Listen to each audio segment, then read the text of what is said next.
The Soviet cruiser Sverdlov was steaming through the Norwegian Sea on a grey morning in the autumn of 1965 when her lookouts saw nothing. They heard nothing. The radar plot, swept by an attentive young midshipman in the operations room below decks, showed nothing. And then, without warning, the sea itself seemed to split open off the port bow. A dark shape, blunt-nosed and impossibly low, screamed past the bridge at something close to the speed of sound. It was beneath the level of the ship's main armament. The captain, by all later accounts a sober man not given to dramatics, instinctively ducked. By the time the bridge crew had turned their heads, the aircraft was a vanishing dot on the eastern horizon, climbing now, contemptuously slow in its withdrawal.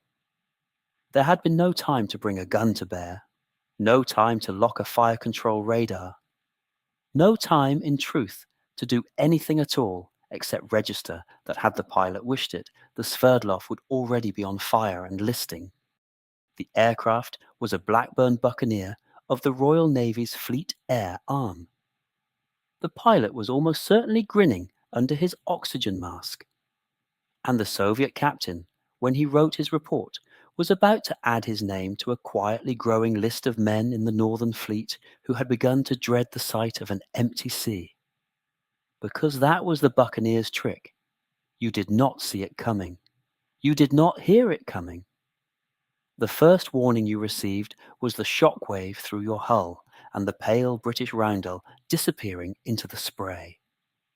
By then, the simulated bomb toss attack had already been completed.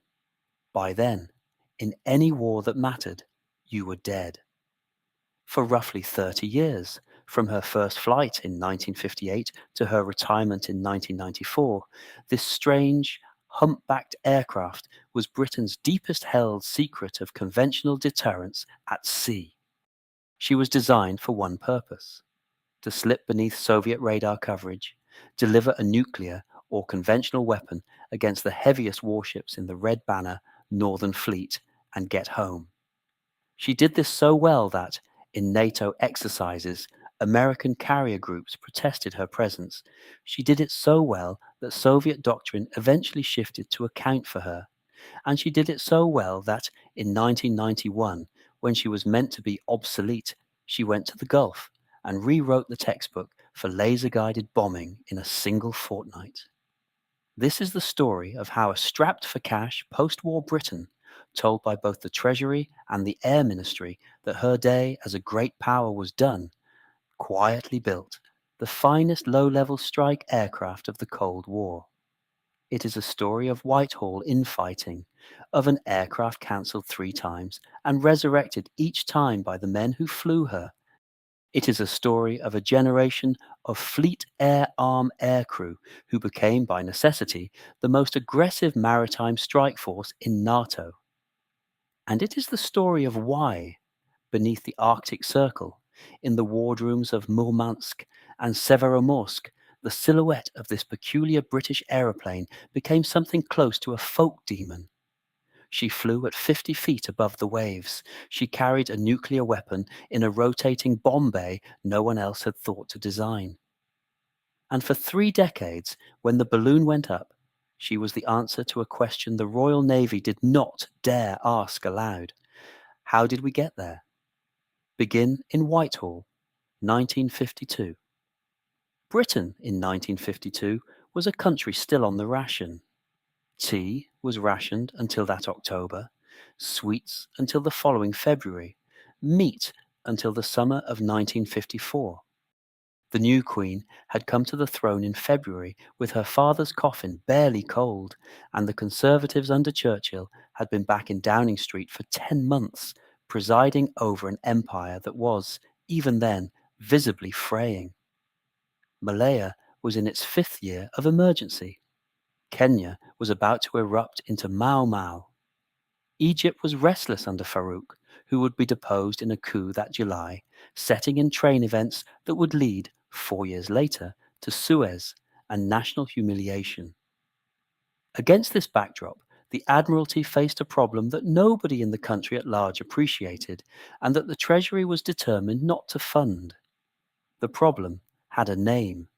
It was Project 68 Beers.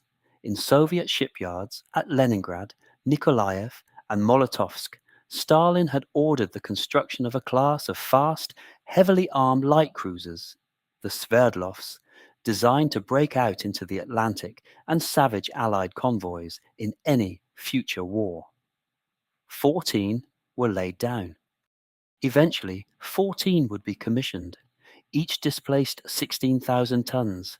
Each mounted 12 6-inch guns. Each could make 33 knots. And each, in the calculus of the Royal Navy's planners at the Admiralty, represented a potential catastrophe for the North Atlantic sea lanes upon which Britain, still importing the majority of her food and most of her oil, absolutely depended. The Royal Navy had two options. She could attempt to match the Soviet cruiser program ship for ship, which was financially impossible. The Attlee and Churchill governments had already cut the fleet repeatedly, and the carrier construction program was hanging by a thread. Or she could find an asymmetric answer. Something cheap, something fast, something that could reach a Sverdlov before the Sverdlov reached the convoys and put her on the bottom with a single weapon. The naval staff drafted the requirement in June 1952.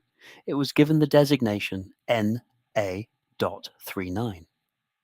The specification was extraordinary.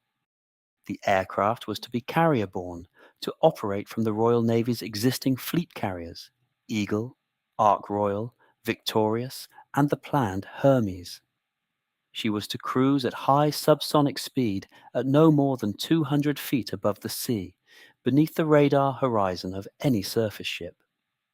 She was to carry an internal weapons load, including, eventually, the British nuclear bomb then under development, Red Beard.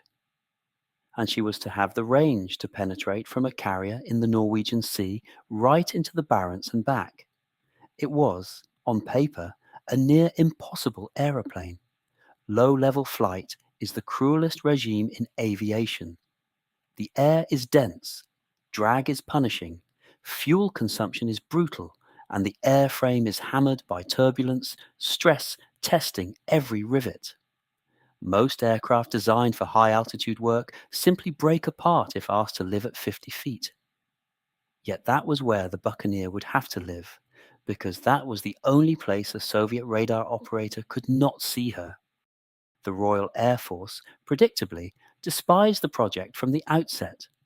The RAF had its V-Force coming, Valiant, Victor, Vulcan, and saw any naval strike aircraft as poaching on a strategic role it considered its own. The Treasury hated everything that cost money. The Ministry of Supply was overburdened. And yet, against all this institutional resistance, the Admiralty pushed. 5 firms tendered designs. In July 1955, the contract went to Blackburn Aircraft of Brough, East Yorkshire, a firm whose previous claim to fame had been some of the ugliest aeroplanes ever to wear a roundel. What Blackburn would deliver was something quite different. It was about to change everything. The chief designer at Blackburn was a quiet Yorkshireman named Roy Boulton. He had worked on the firm's lumbering Beverley transport and on naval prototypes few outside the trade had ever heard of. He inherited from his predecessor, Barry Late, a set of ideas that were, in 1955, genuinely radical. The aircraft Late and Boulton conceived would not look like other strike aircraft. She would look, in the words of one young naval test pilot who saw her for the first time on the apron at Brough, like a humpbacked whale with a thyroid problem. The hump was the key. To survive in the bone-jarring turbulence of low-level flight, the airframe had to be obsessively smooth in cross-section, a principle aerodynamicists called the area rule, derived from American transonic research and quietly adopted in Britain through informal channels in the joint intelligence world. The result was a fat-bellied fuselage that bulged amidships and tapered at both ends. Aesthetically, it was an offence. Aerodynamically, it was a triumph. The aircraft could push through the buffeting boundary at sea level without shaking herself or her crew to pieces. Then there was the bomb bay. Conventional aircraft of the period carried weapons under the wings or beneath an opening belly door. Both arrangements created drag at low level. Blackburn's solution was a rotating bomb bay door. The bombs sat inside the fuselage, flush with the skin. When the moment came to attack, the entire door rotated through 180 degrees, exposing the weapons to the slipstream for the seconds required to release them, then rotating back. No drag penalty, no radar return, no buffeting. It was an idea so elegant that the Americans, on first seeing it, asked rather quietly whether they might be allowed to license it. The aircraft was also, almost uniquely for the period, designed around boundary layer control.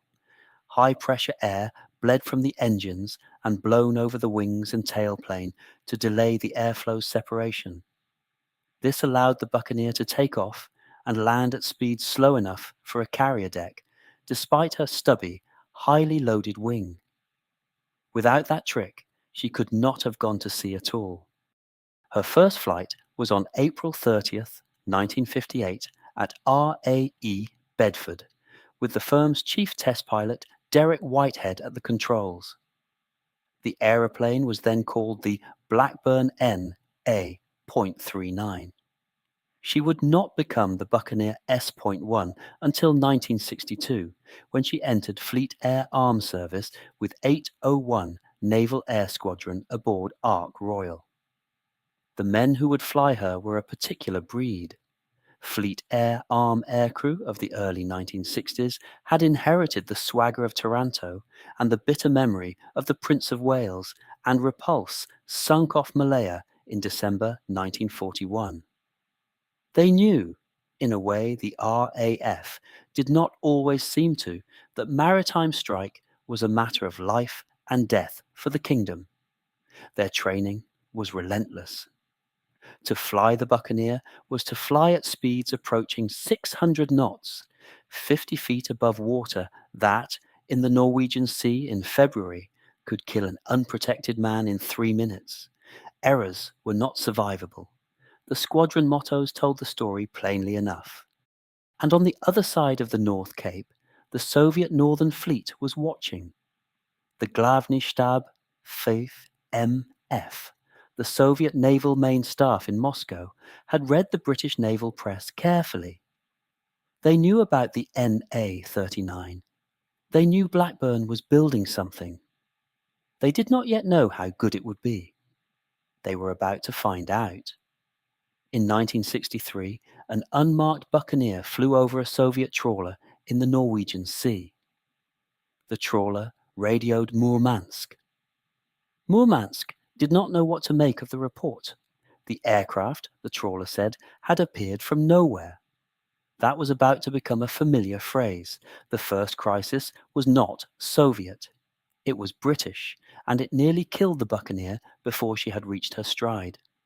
The S-1, powered by 2 Bristol Siddeley Gyron Junior engines, was underpowered. The Gyrons were marginal in cool weather and dangerous in the tropics, where the thinner air robbed them of thrust just when a carrier launch demanded the most. In 1962, during trials aboard Ark Royal in the Mediterranean, an S-1 failed to climb away from a catapult shot and dropped into the sea ahead of the ship. The carrier ran over the wreckage. The crew were lost. A grim and unavoidable redesign followed. The S.2, fitted with the vastly more powerful Rolls-Royce Spey turbofan, entered service in 1965. With the Spey, the aircraft became what her designers had always intended, a true ocean-spanning strike platform with the legs to reach Murmansk from a deck in the Norwegian Sea and return. But by then, a far larger crisis was breaking over Whitehall. In February 1966, the Defence Review, under Dennis Healey, the Labour Secretary of State, delivered a verdict that hit the Admiralty like a torpedo amidships. The carrier force was to be wound up. The planned successor to Ark Royal, the CVA-01, was cancelled outright. The Royal Navy, after 3.5 centuries, would surrender its fixed-wing strike role to the Royal Air Force. East of Suez, Britain would withdraw. The Buccaneer S.2, having only just reached the fleet, was to have no fleet to fly from. The first Sea Lord, Sir David Luce, resigned in protest. So did the Minister of Defence for the Royal Navy, Christopher Mayhew. It was the bitterest moment in the post-war history of the senior service, and it nearly broke the Buccaneer programme. Production was suspended. The future of the squadrons was unclear. Then something extraordinary happened. The RAF, which had spent 15 years opposing the Buccaneer, was forced by events to embrace her. The TSR-2, the Royal Air Force's beloved supersonic strike project, had been cancelled in 1965. Its proposed American replacement, the General Dynamics F-111K, was cancelled in 1968 after spiralling costs. The RAF had no low-level strike aircraft. It needed one urgently. The only option, sitting in a Yorkshire factory and already in service with a navy that no longer wanted carriers, was the Buccaneer. In July 1968, the RAF took delivery of its first S-2. The aircraft she had spent a generation trying to strangle was now her frontline strike platform. The squadrons that received her, 12, 208, 216, 237, and eventually the famous 15 and 16 squadrons in Germany, would become some of the most respected formations in NATO. The Buccaneer would arm the British nuclear deterrent in the strike role from RAF Honington, RAF Larbruch, and RAF Lossiemouth. And meanwhile, the Soviets had been busy. The Northern Fleet had launched its first Kiev-class anti-submarine cruiser. The Cresta IIs were entering service. The Red Banner Northern Fleet, based around Polyarny and Severomorsk on the Kola Peninsula, was becoming the most concentrated naval force on Earth. By 1970, there were more nuclear submarines in the Kola fjords than in all NATO navies combined. The threat to the Atlantic SLO seas, the sea lines of communication on which Britain's survival depended in any conventional war, was greater than at any time since 1943. And the Buccaneer, at 50 feet above the cold North Sea, was the cutting edge of NATO's answer to that threat. She was about to prove it. The exercise was called Strong Express. The date was September 1972. It was the largest NATO maritime exercise of the Cold War to that point.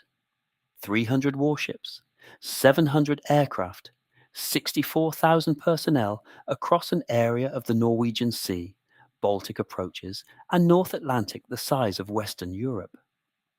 At the center of it, in the Vestfjord off northern Norway, sat the American carrier USS John F. Kennedy and her battle group. CV-67 was the pride of the United States Sixth Fleet. 68,000 tons, 4 catapults, 90 aircraft, ringed by Belknap-class cruisers, Adams-class destroyers, and an inner screen of Knox-class frigates. Her air group ran continuous combat air patrols. Her radar picket extended outwards to 200 miles. She was the most defended object in the North Atlantic. The Buccaneers of 809 Naval Air Squadron, embarked aboard HMS Ark Royal, operating somewhere south of Iceland, were tasked with attacking her. 6 aircraft launched in the pre-dawn darkness. They flew west, then north, then east, a long dogleg designed to bring them into the Kennedy's screen from the most unexpected bearing. They descended to 100 feet over the open sea, then to 50. The North Atlantic in September is not benign. The aircraft buffeted and yawed in the spray. The pilots flew on instruments, their eyes flicking between the radar altimeter, the artificial horizon, and the grey blur of the C-3 wingspans below. At 120 miles from the American carrier, they descended further, to 35 feet, below the radar horizon of every escort, below the horizon of the Kennedy herself. They throttled back to 400 knots to conserve fuel and reduce their wake signature on the water. The spray a low-flying aircraft kicks up can itself be detected by sensitive maritime radar. They flew in two sections of 3, 20 miles apart, on courses calculated to converge on the carrier from the northeast and northwest simultaneously. The Kennedy's air group never saw them. Her airborne early warning aircraft, an E-2 Hawkeye on station at 20,000 feet, looked for high-altitude bombers and found none. Her combat air patrol, 4 F-4 Phantoms at Angels 25, swept the upper hemisphere of the sky and reported it clear. Her shipborne radars saw nothing because there was nothing to see. The curve of the Earth itself shielded the attackers. At 10 miles from the carrier, the lead Buccaneer pulled up. She climbed steeply to 2,000 feet, executed a toss maneuver that lobbed her notional weapon, in any real war, a WE.177 nuclear bomb, onto a ballistic trajectory aimed at the Kennedy's deck and rolled away. The second section did the same from the opposite bearing. 6 attacks, 6 clean releases, 6 American carrier deaths in the dry language of the exercise umpires. The first the Kennedy knew of any of it was when 6 aluminium aircraft with Royal Navy roundels overflew her flight deck at 400 feet, having pulled up after their attack runs. The 6th Fleet's flagship had been killed, and the killers were now performing a low pass for the cameras. The American captain, on the loop afterwards, was reportedly speechless. The exercise report, when it reached SACLANT in Norfolk, Virginia, produced what one British liaison officer described as an atmosphere of considerable thoughtfulness. The Royal Navy had just demonstrated, against the most defended target in the Atlantic, that a flight of 6 Buccaneers could sink a supercarrier. By implication, they could sink anything the Soviets put to sea. By implication, the Northern Fleet was not safe in its own home waters. Moscow noticed. Severomorsk noticed. From that autumn onward, the Soviet doctrine for surface operations in the Norwegian Sea began to assume British low-level attack as a baseline threat. They had no answer to it. They never would. The cost was paid, as it always was, in men. The Buccaneer was unforgiving. Low-level flight is the most dangerous regime in military aviation, and the Buccaneer flew lower, harder, and for longer than any aircraft in NATO. Between her entry to service in 1962 and her retirement in 1994, the Royal Navy and Royal Air Force lost 68 aircraft to accidents. The aircrew toll was severe. The precise figure remains classified in parts, but it ran into the dozens of killed. Most went in the same fashion. A momentary lapse in concentration at 50 feet over the sea. A wingtip vortex in close formation. A bird strike at 500 knots. The aircraft would touch the water, cartwheel, and be gone in a tangle of broken aluminium and burning fuel. The crews carried Martin Baker ejection seats, but at that height and speed there was rarely time. The North Sea, the Moray Firth, the Norwegian fjords, the Mediterranean off Decima Manu, the Nevada desert at Red Flag. Buccaneer wrecks lie in all of them, with their crews still aboard. There was a darker reckoning in 1980. A Buccaneer of 15 Squadron broke up in flight over the Nevada desert during a Red Flag exercise, killing both crew. Investigation revealed metal fatigue in the wing spar. the fleet was grounded.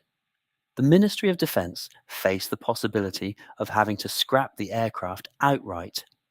Engineers at RAF St Athan, working with Hawker Siddeley, devised a strengthening modification, a new internal strap across the spar, and the fleet returned to service, but the cost in time, money, and operational availability was severe, and the Buccaneer never quite recovered her former numbers. Squadrons disbanded. The maritime strike roll passed first to Sea Eagle armed buccaneers of 12 and 208 squadrons at Lossiemouth, and then, in the late 1980s, towards the Tornado GR.1B.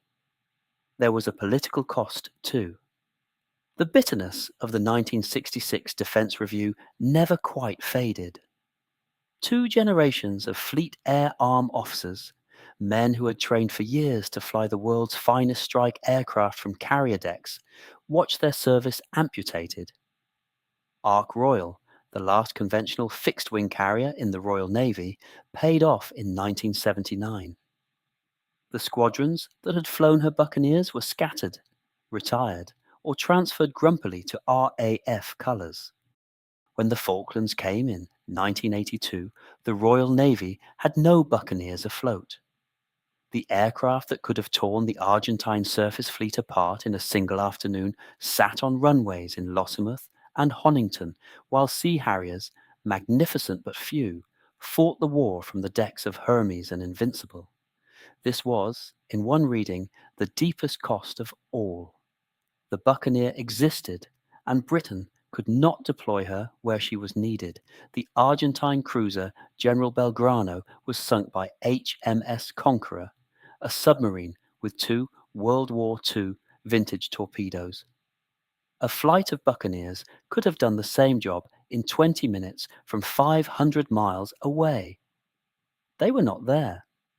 The reasons were political, organisational, and ultimately a failure of imagination that traced back, link by link, to Healey's review in 1966. The lesson, learned painfully and never quite digested, was that abolishing the means by which a maritime nation could strike at hostile ships did not, in fact, abolish the need to do so.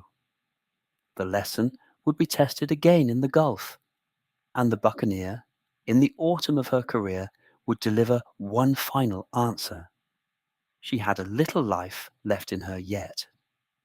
In January 1991, Operation Granby, Britain's contribution to the coalition war against Saddam Hussein in Kuwait, was running into difficulty. The Tornado GR-1 force, flying from Muharraq in Bahrain and Tabuk and Dhahran in Saudi Arabia, was attacking Iraqi airfields with the JP-233 runway denial weapon. The attacks required low-level overflight of heavily defended targets. Losses had been alarming. 6 tornadoes were down by the end of the 3rd week of the air campaign. The runway attacks were called off. The RAF needed to shift to medium-altitude bombing of point targets, bunkers, bridges, hardened aircraft shelters, and for that it needed laser designation. The Tornado in 1991 did not have an integral targeting pod. The TIALD pod was still in development. The only aircraft in the RAF inventory with operational laser target marker capability was the Buccaneer S.2B, equipped with the PAVE spike pod inherited from American stocks. 12 Buccaneers were deployed to Muharraq under the command of Wing Commander Bill Cope. They arrived on January 26, 1991. Within 72 hours, they were flying combat sorties. They flew as pathfinders for the Tornadoes, designating bridges, bunkers, and shelters with the PAVE spike laser while the Tornadoes released Paveway 2 bombs from medium altitude. The Buccaneer crews, average age somewhere north of 40, average flying hours on type somewhere north of 2,000, did the work of a much larger force. Over 5 weeks, they flew 218 sorties. They destroyed 24 bridges across the Tigris and Euphrates, an extraordinary tally.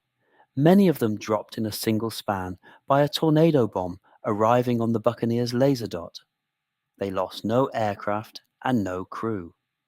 Several of them, when the celebratory mission markings were applied to their fuselages on return to Lossiemouth, sported small profiles of pin-up girls and bottles of whiskey beside their bomb tallies, which the Air Force Board chose, with some grace, to overlook. The Gulf was the Buccaneer's last hurrah. By that point, the airframes had been flying for between 15 and 25 years. Fatigue was returning. The Tornado GR-1B, with its Sea Eagle missiles, had taken over the maritime strike role. The Cold War was ending.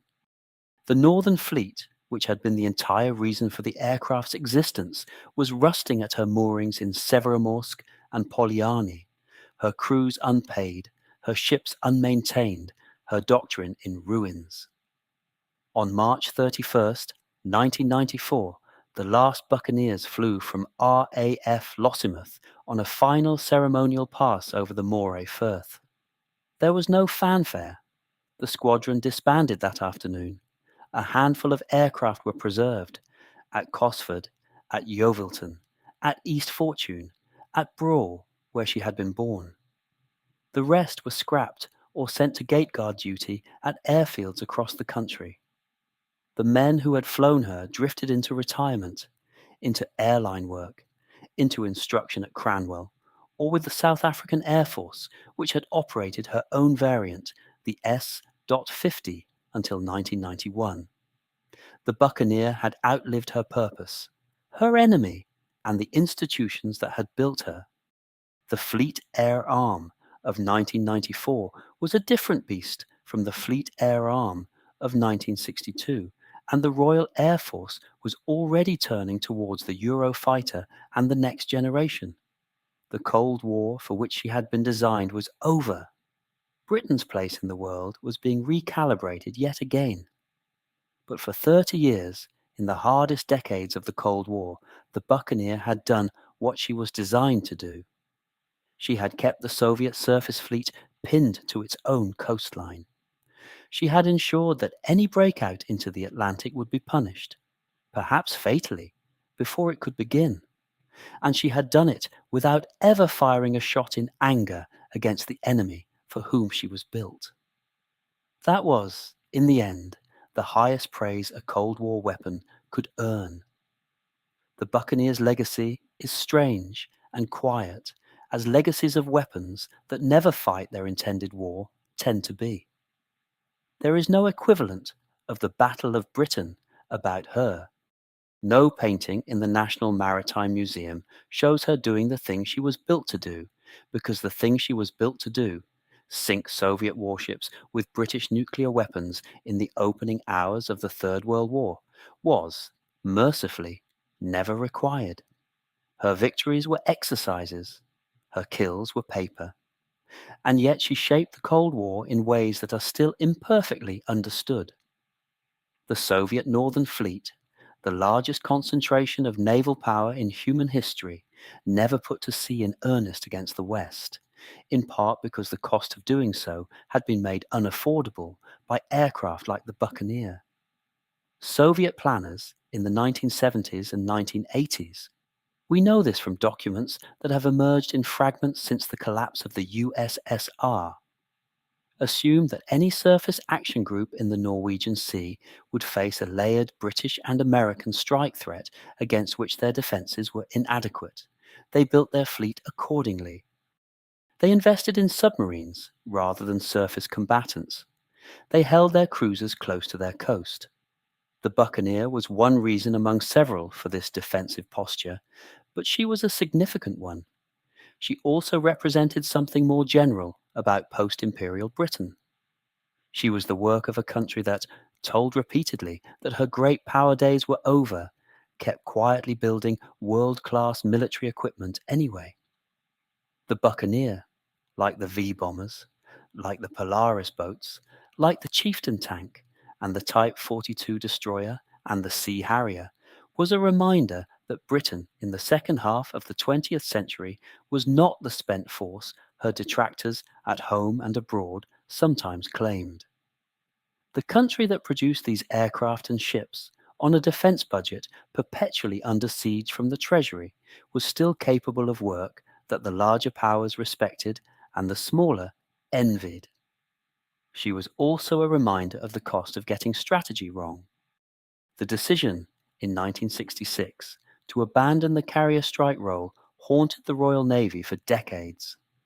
The Falklands were nearly lost because of it. The Buccaneer, parked in Yorkshire while her natural deck rusted at Devonport, was the embodiment of a national capability casually discarded by men who did not fully understand what they were giving up.